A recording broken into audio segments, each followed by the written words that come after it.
Welcome back, everybody. Today I'm going to teach you how to view version history on Grammarly. This feature is incredibly useful when you need to track changes made to your documents over time or recover an earlier draft of your work.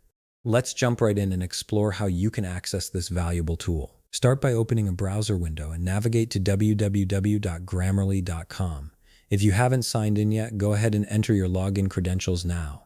Once you've successfully signed in, you'll be directed to your Grammarly dashboard where all your documents are displayed.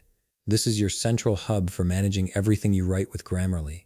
Once you've successfully signed in and your documents have loaded up, look at the left navigation menu on your screen. Here you'll find several options for managing your work.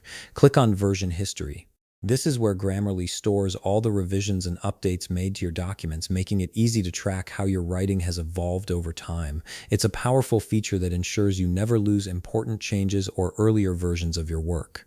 After clicking on Version History, a new browser tab will open displaying all your saved versions. You'll see timestamps next to each revision that was made to your documents or articles. These timestamps help you identify exactly when each change occurred. If you need to see additional versions, simply click on the right arrow to reveal more entries in the history. This allows you to scroll through all the different iterations of your document. If you're looking for a specific past version and want to recover it, you can easily download that version by clicking on the download button next to its version number.